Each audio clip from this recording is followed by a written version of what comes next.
Tener armas químicas enterradas por ahí es un gran peligro. Deberíamos solucionarlo lo antes posible.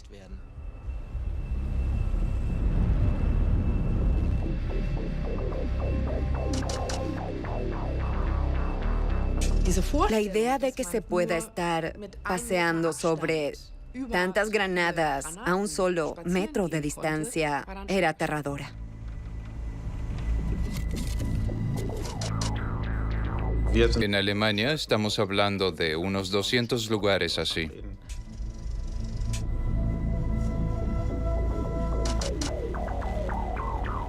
El bosque está lleno de ruinas de hormigón. Da miedo. ¿Es esa la solución?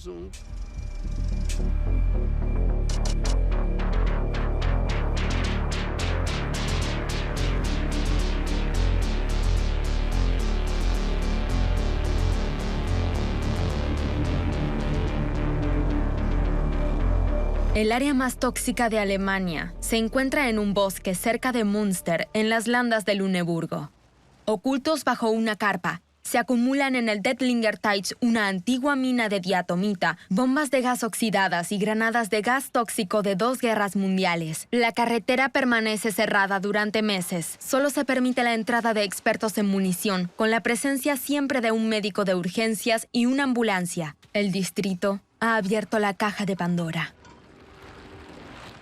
Después del final de la Segunda Guerra Mundial, los británicos se deshicieron allí de granadas y ese tipo de armas. Todo lo que no podían transportar para hundirlo en el Mar del Norte y el Mar Báltico, lo enterraron en el Dettlinger Teich. Al fin de la guerra, el estado de la Baja Sajonia siguió utilizando la antigua mina para deshacerse de restos de munición. No se documentó lo que hay en esa cavidad de 60 metros de ancho, que posteriormente se inundó convirtiéndose en un estanque. Hasta los años 50, buscar metales allí era un peligroso pasatiempo de fin de semana.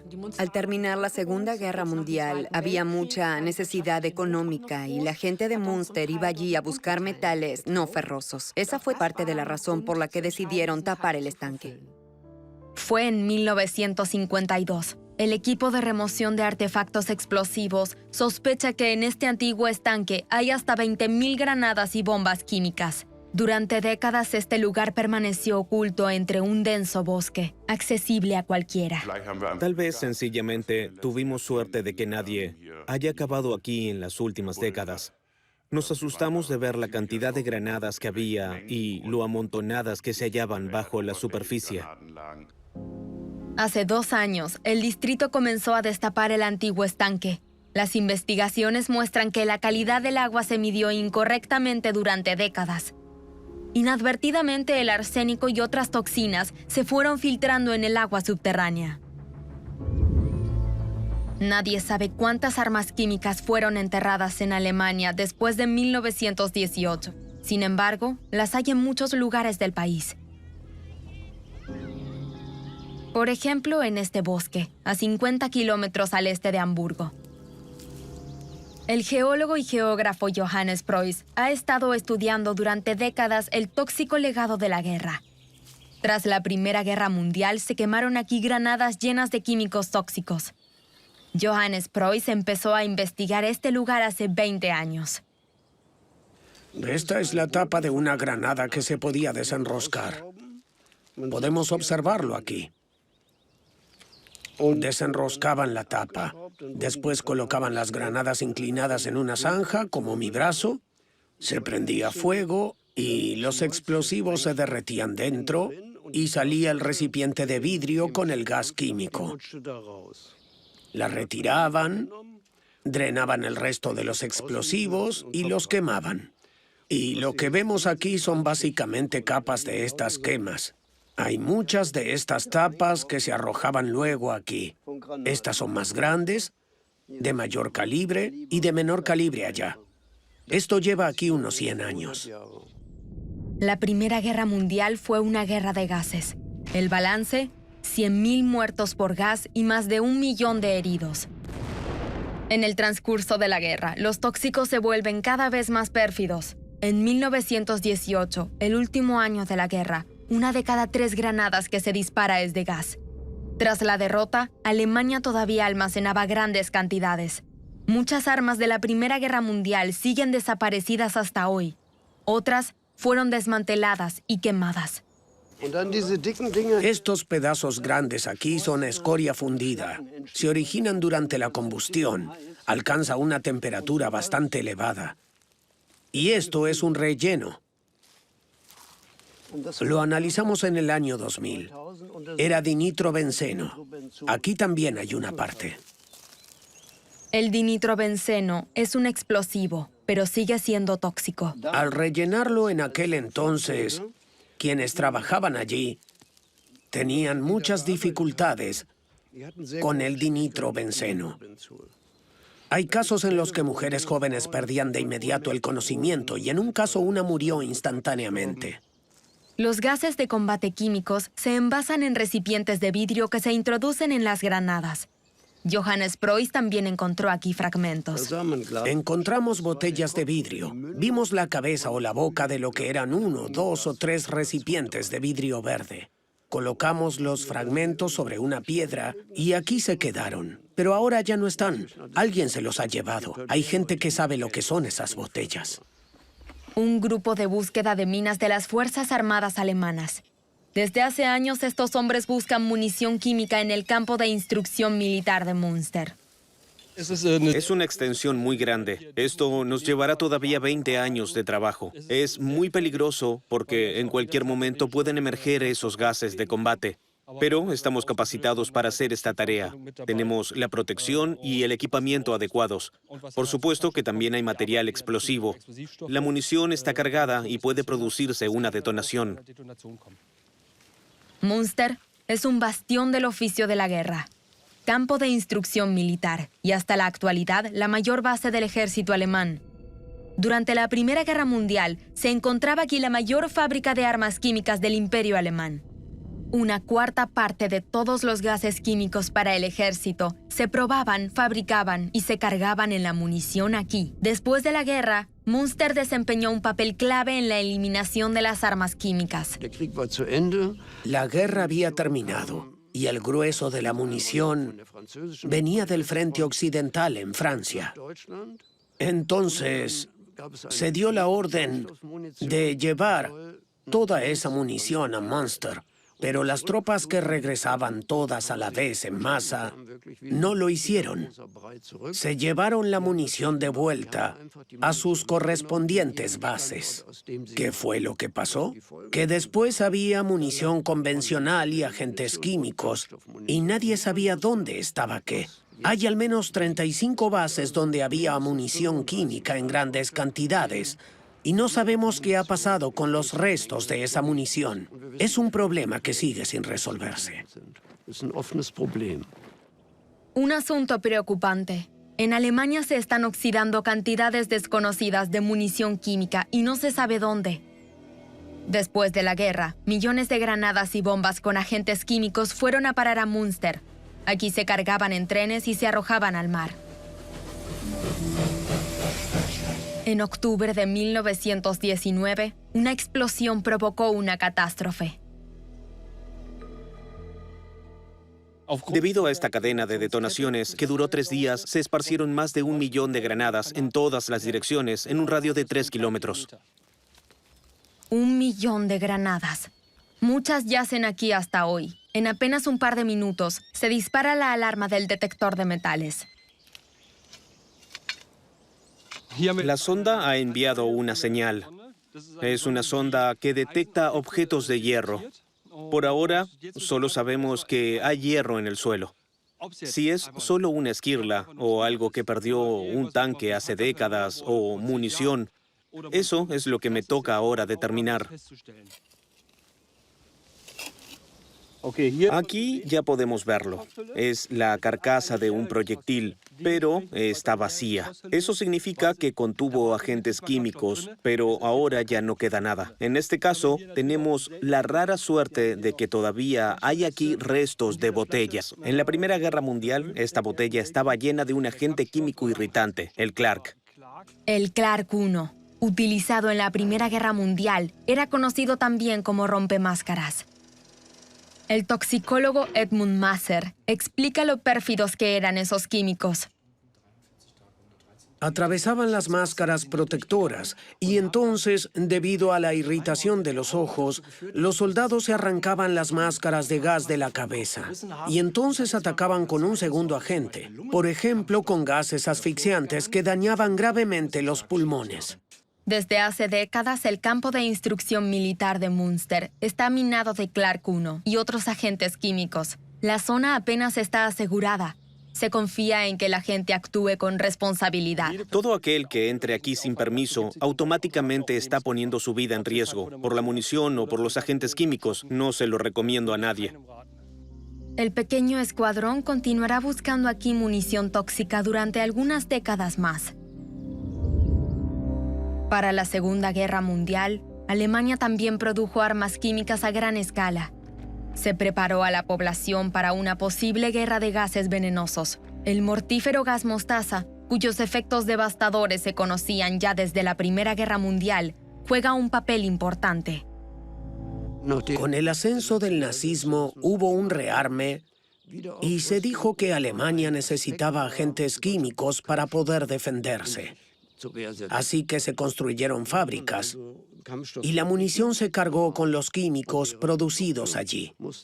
En total, se construyeron 7 plantas de fabricación y almacenaje de munición en las que se cargaba el gas mostaza.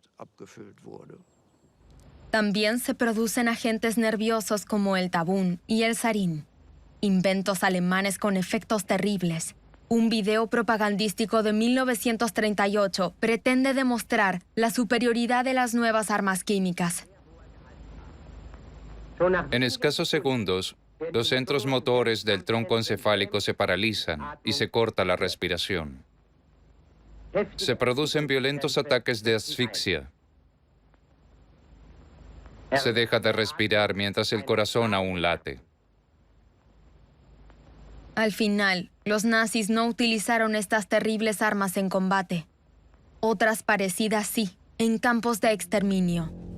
Cuando llegó a su fin la Segunda Guerra Mundial, los aliados encontraron en Alemania cientos de miles de bombas y granadas cargadas de agentes químicos. Deciden hundir gran parte en el mar. Se cargan barcos que luego se hacen estallar. Estas armas químicas yacen en el fondo del mar hasta la actualidad.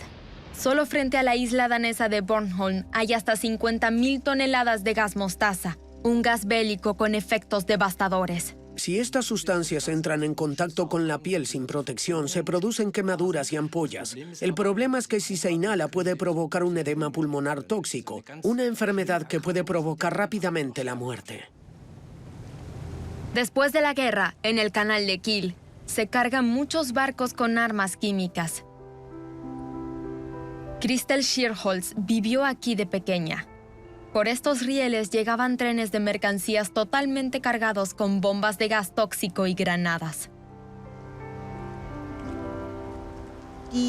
Los barcos llegaban aquí hasta el muelle y desde los vagones se cargaban las bombas en los barcos. Y también había bombas de gas y la mayoría estaban defectuosas. Así que podíamos olerlo, se veía. No era una niebla blanca, sino una niebla de color amarillento verdoso que lo cubría todo y nos obligaba a ponernos las máscaras de gas.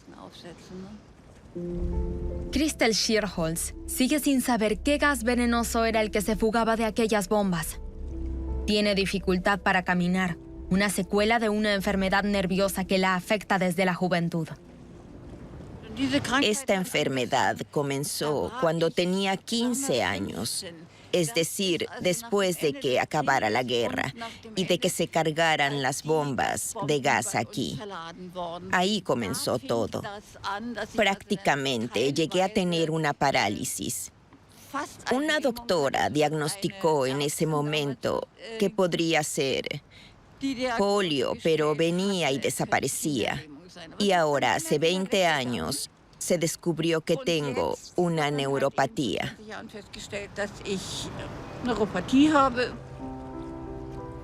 Nadie sabe decirle de dónde viene esta neuropatía. Sin embargo, descubrió que el veneno puede desencadenar esta enfermedad. Al mostrarnos el álbum de fotos de su infancia, Christel Schierholz se entristece. Toda su familia murió de cáncer. Culpa de ello a las armas químicas y al gobierno, que lleva 75 años ignorando el problema de los agentes químicos usados en la guerra. No puedo comprenderlo. No entiendo en absoluto lo que les pasa por la cabeza a los políticos. Siento que soy demasiado mayor para entenderlo. Yo lo viví, pero hoy tengo la sensación de que no saben nada. Ni quieren saberlo, ni quieren gastar dinero en ello, porque sería una cantidad ingente. El dinero importa más que las personas. El costo es un obstáculo. La antigua laguna de Dedling, Baja Sajonia, es el agujero más tóxico de Alemania y puede convertirse en el agujero más caro del mundo. Limpiarlo costará más de 50 millones de euros. A principios de 2020 se excavaron 3 pozos de prueba. A solo 1 metro de profundidad aparecen las primeras granadas químicas. Stefan Besche es uno de los hombres que sacan las granadas de allí. Le da especialmente respeto lo impredecible. Aquello que no puedes calibrar antes. Podría parecer munición con fugas o algo similar. Mi mayor preocupación es que haya una exposición repentina a agentes químicos. Primero tendríamos que salir del pozo de manera controlada, evaluar la situación y tomar medidas. Ya ha encontrado en el pozo granadas con fugas. Una búsqueda a riesgo de muerte para salvar vidas. La munición es un problema, sobre todo si está enterrada, si se va descomponiendo y como resultado se liberan sustancias peligrosas y penetran en el agua. En algún momento afecta a toda la población. Si se filtran al agua metales pesados o arsénico y llegan a la cadena alimentaria, tenemos un problema todos. Por eso hay que hacer esto. A pesar de su traje protector, Stefan Besche solo puede permanecer en el pozo 84 minutos. Abajo está completamente solo. Lo rodean cientos de granadas de gas venenoso de la Primera y de la Segunda Guerra Mundial. 400 kilos de munición tóxica, letal, sacará hoy.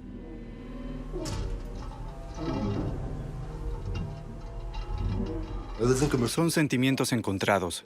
Es extraño. No puedo expresar con palabras cómo te sientes allí. Bien, no te sientes, desde luego. Hay que ir con cuidado, ya sea al desenterrarlas o al moverlas. Convoyes celosamente custodiados atraviesan la región de Luneburgo. Una vez al día, la carga tóxica se traslada en un camión especial a Münster, a unas instalaciones especializadas en la desactivación de munición química y armamento obsoleto. La Agencia Federal GICA es el único organismo autorizado en Alemania para desactivar armas químicas. Todo lo que se encuentra en el país se trae aquí. En promedio nos envían alrededor de 100 a 200 granadas con agentes químicos. La mayor parte de aquí, de la región de Münster Nord. Pero hace 2 años tuvimos, por ejemplo, de Baden-Württemberg. Allí hubo un proyecto de construcción y nos enviaron munición química que contenía tabún de alta pureza, el agente nervioso tabún. Una sola gota de tabún es letal. Philipp Höschele es quien elimina el veneno. Antes de comenzar su peligrosa labor, debe examinar cuidadosamente su equipo.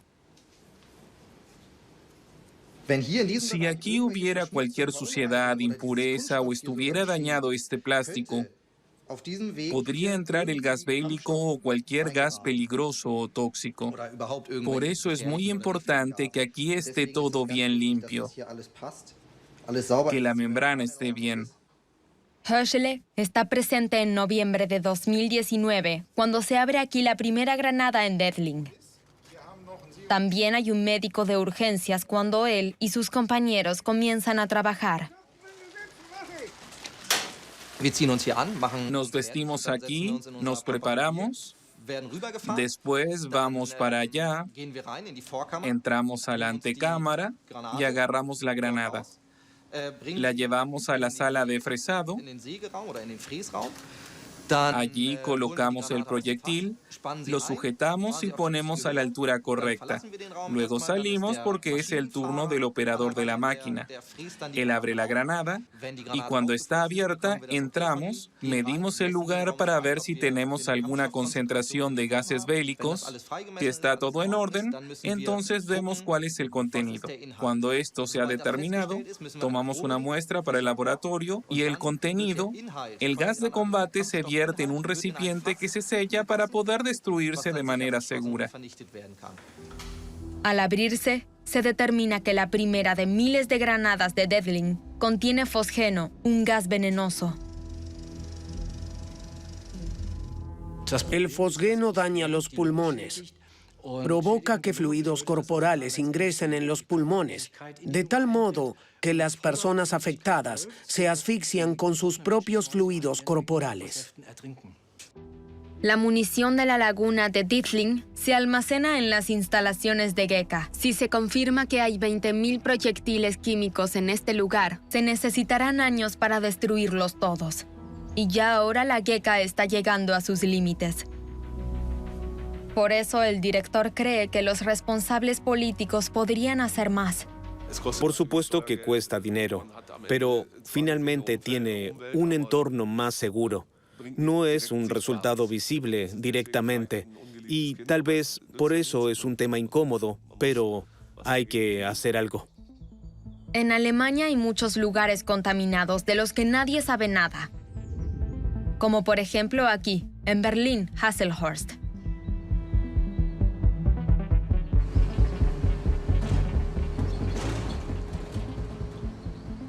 La documentación sobre las sustancias encontradas aquí se perdió hacia el final de la Segunda Guerra Mundial, en la confusión de ese momento y la ocupación de los aliados. La documentación se refería a desarrollos en parte secretos, de tal modo que ciertas cosas ni siquiera se documentaron, no debían ser documentadas o aún están bajo llave.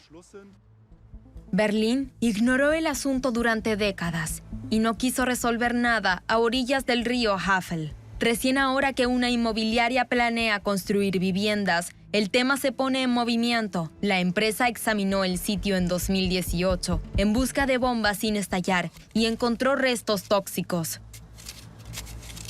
En el marco de ese examen, en uno de estos cráteres de bombas, se encontró un contenedor de metal que la empresa no pudo clasificar y se le pidió al Servicio de Desactivación de Explosivos de la Policía de Berlín que lo examinara.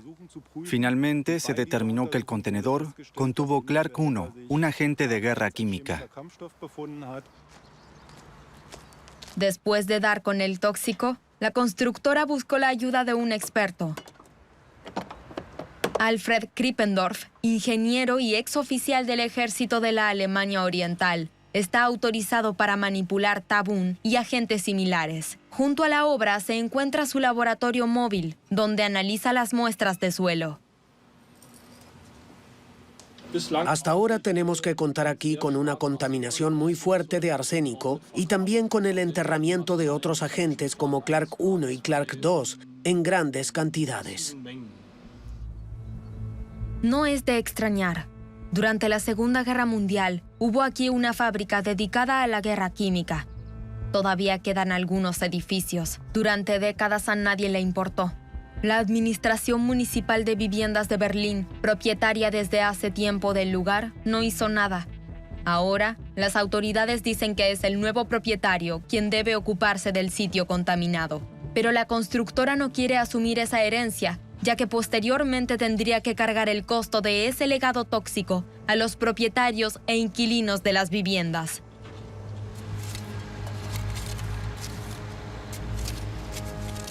Son recipientes de vidrio viejos del área del laboratorio. También tenemos aquí un trozo de un bidón.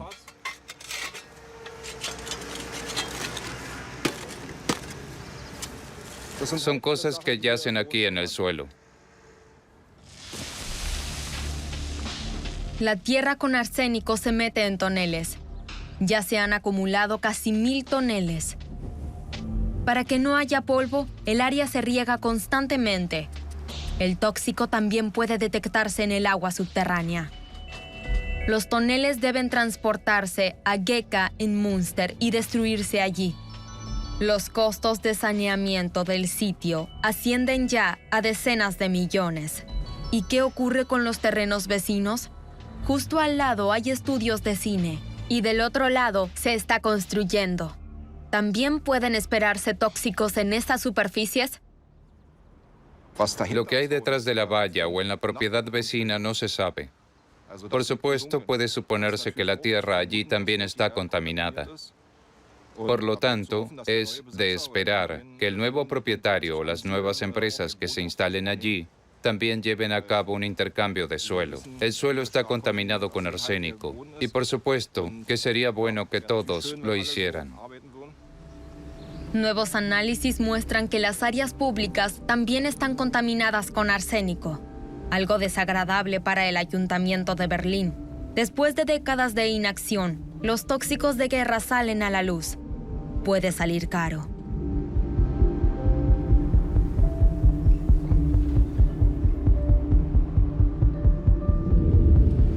La perforación de prueba en la antigua laguna de Detling finaliza con la recuperación de 2.552 granadas de gas. La ciudad de Münster, el distrito y el gobierno regional proponen en la primavera de 2020 sanear el lugar por completo. El ministro de Medio Ambiente de Baja Sajonia lo considera ineludible.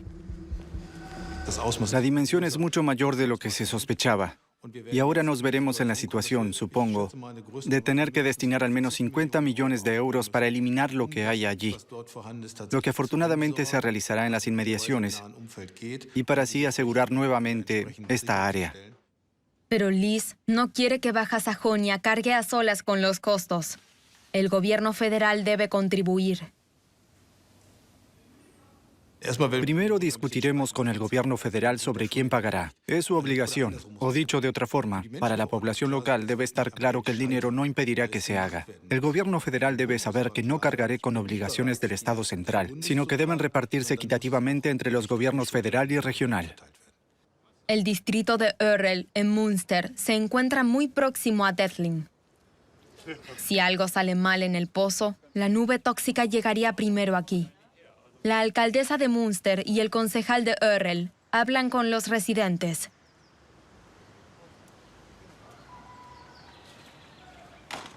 Se arrojaron muchas cosas en Detling. Nadie pensó en lo peligroso que era para el medio ambiente y lo peligroso que puede ser para los seres humanos. Tampoco tiene sentido asustarse ahora. No nos opondríamos, porque hay que hacerlo. Lo que en realidad me molesta es que no se reaccionase a tiempo. El gobierno federal ayudará en el saneamiento de Detling. Ahora debe abrirse el pozo tóxico con cuidado. En el proyecto participa una oficina de ingeniería que tiene experiencia en la eliminación de gases de combate. El gerente elogia la determinación del gobierno de Baja Sajonia. En general, sin embargo, piensa que las administraciones alemanas son demasiado indecisas al tratar las casi 200 áreas sospechosas de contener armas químicas. A principios de los 90, en la Agencia Federal de Medio Ambiente, se impulsó una investigación para tener al menos una idea de qué había realmente en Alemania y qué pasaba con esas ubicaciones. En consecuencia, algunos estados federados pusieron en marcha los denominados programas de eliminación de antiguo armamento, en los que se hicieron estudios en algunos lugares, pero no se llevaron hasta el final. Además de los tóxicos en el suelo y en las aguas subterráneas, algo más preocupa al ingeniero. Por supuesto, existe el riesgo de que explosivos y quizás también gases bélicos acaben en manos equivocadas y eso, por supuesto, supone un riesgo enorme para la población. Esto también incluye el gas nervioso de combate sarín, una de las armas químicas más crueles jamás desarrolladas. De todos los agentes de guerra química, los nerviosos son los peores, porque dañan el sistema nervioso, incluso en concentraciones muy bajas. Bloquean los músculos de la respiración y la gente muere por asfixia. El sargento mayor, Thorsten Schurz, inspecciona un lugar siniestro, las ruinas de la planta de sarín en Münster.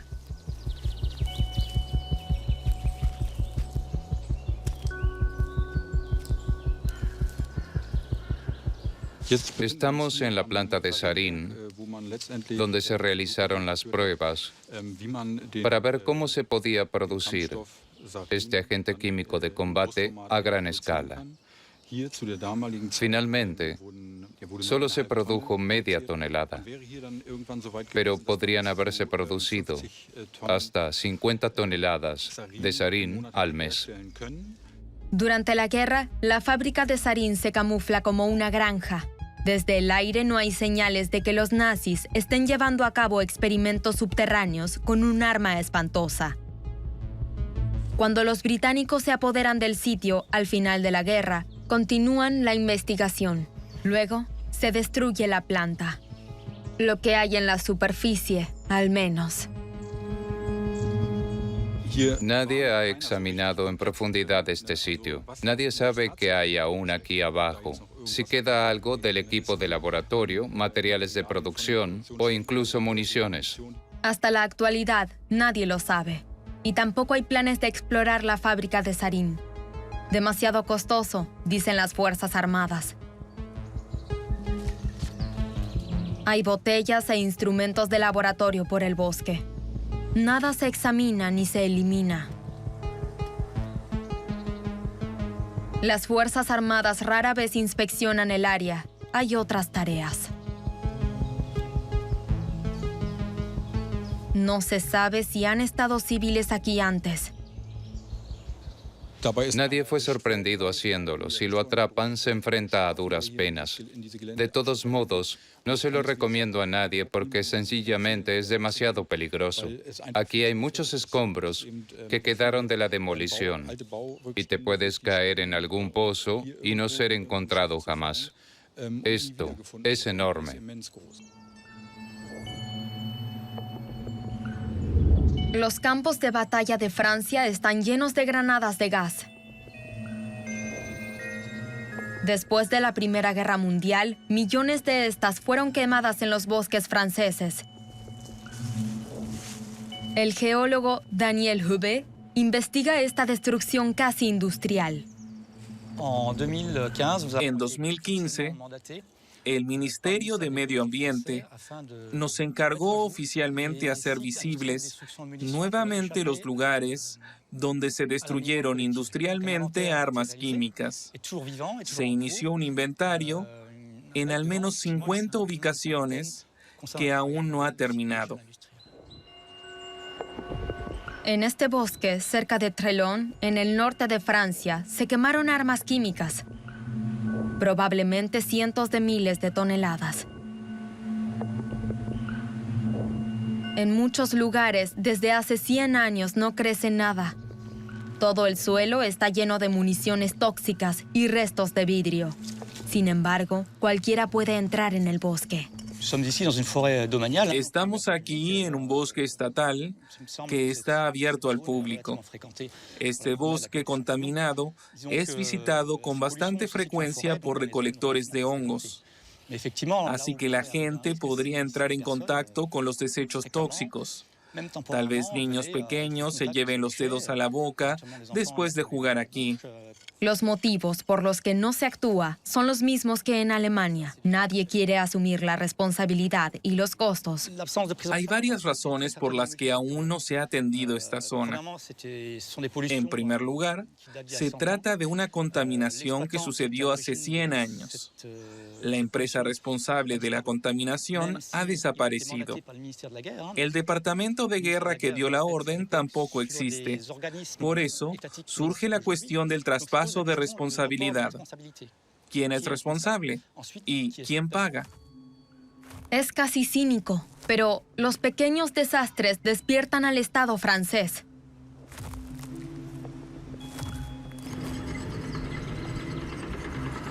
Hay accidentes todos los años. Es impactante. El Estado francés hace lo que puede. Es decir, tan pronto como se descubre algo, las armas se recogen y, en principio, se almacenan. Pronto se abrirá una fábrica donde podrán destruirse los químicos. El material explosivo se destruye detonándolo.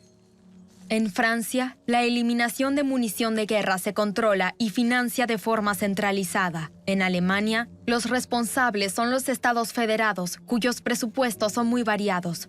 Por eso, los expertos alemanes quieren que el gobierno central asuma más responsabilidad.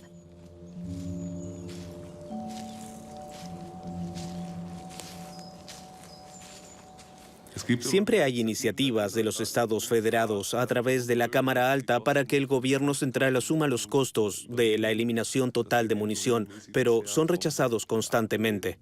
El gobierno federal se escuda en las competencias ministeriales y el federalismo. En lugar de una entrevista, el Ministerio de Finanzas, el responsable real, da la siguiente respuesta.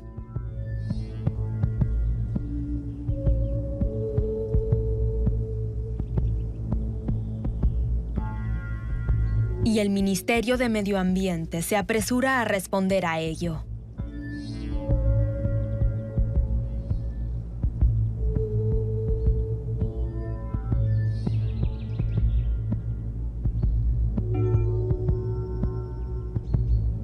Muchos sitios contaminados con gas tóxico pertenecen al Estado alemán. Por ejemplo, la antigua planta de municiones de Löfnitz. Hasta 1945, aquí se llenaban minas y granadas con agentes químicos. El geólogo Johannes Preuss está aquí por primera vez. La instalación le parece interesante porque es idéntica a una fábrica de municiones en Baviera que él conoce bien. Propiedades como esta son administradas por la Agencia Federal, que gestiona el patrimonio inmobiliario público. Dieter Hess y Lisa Ueckermann son responsables aquí de la administración y la seguridad. Después de la guerra, los soviéticos no eliminaron un solo búnker, un lugar siniestro en el que se almacenó gas mostaza. Aquí había gases mostaza.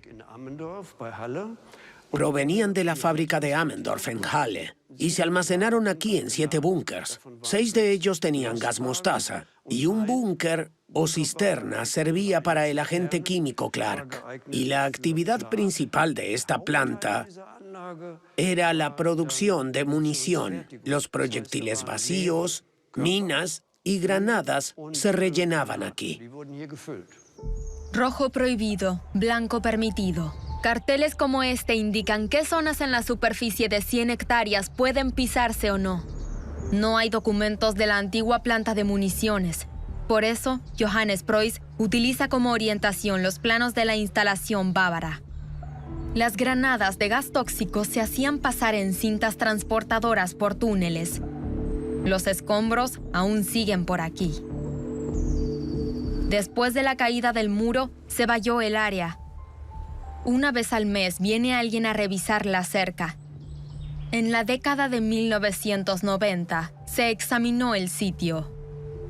Las zonas contaminadas donde el agua subterránea contiene arsénico y gas mostaza se aislaron. La alta concentración inicial en el agua subterránea disminuye a medida que nos alejamos de esas zonas. Es un área muy limitada. El nivel de contaminantes disminuye sensiblemente. Por eso decimos que no hace falta sanear el suelo en este lugar. Además, aquí no se aprovecha el agua subterránea para consumo humano, para beber. Hay pozos domésticos en la zona, 3 pozos que se analizan regularmente 2 veces al año y gracias a Dios no están contaminados. ¿Y por eso está resuelto el problema con una valla? Eso no es suficiente para Johannes Preuss. Hay demasiadas zonas donde no se puede ingresar, demasiados tóxicos de guerra olvidados. Los agentes químicos aún podrían estar en antiguas cisternas. Las granadas tóxicas aún podrían estar en el suelo. Para él, la valla no es una solución, sino parte del problema. Se puede proceder como se ha hecho aquí. Decir, No vemos consecuencias peligrosas y si todavía hubiera riesgos, los hemos aislado con una valla. Si miramos en una perspectiva más amplia, no puedo imaginar que la valla siga ahí dentro de 75 o 150 años. En cualquier caso, el problema no se resuelve solo. Tenemos que hacer algo, eso está claro. Otro tema para la próxima generación. La antigua laguna de Diethling se entregará limpia a la próxima generación. La descontaminación cuesta 50 millones de euros, algo que solo funciona cuando políticos locales, regionales y estatales se ponen de acuerdo y mientras los ingresos fiscales sean abundantes. Los responsables políticos de hoy no tenemos la culpa de lo que se hizo entonces.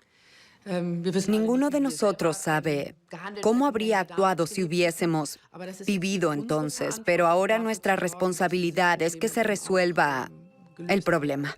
La Primera Guerra Mundial terminó hace más de 100 años, la Segunda hace más de 75. En el año 2020 nadie asocia a Alemania con armas químicas. Sin embargo, existen ocultas en cantidades desconocidas.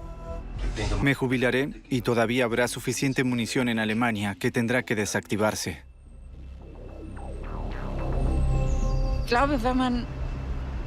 Creo que si no has vivido en cierto lugar, no has vivido determinadas cosas. No sabes cómo hacer frente a eso. Y si además cuesta dinero, no es para nada interesante. Debemos tener claro que en los próximos años seguiremos gastando miles de millones en la eliminación de armamento del pasado. Hace 34 años, en 1986, empecé con este tema de los residuos contaminantes. Mi sensación es que el tema está lejos de concluir. Y eso te hace sentir un poco insatisfecho. Pensé que sería más rápido, que si movilizábamos los recursos necesarios, nos concentrábamos y comenzábamos a limpiar, podríamos lograrlo. Sí se puede, pero no lo logramos.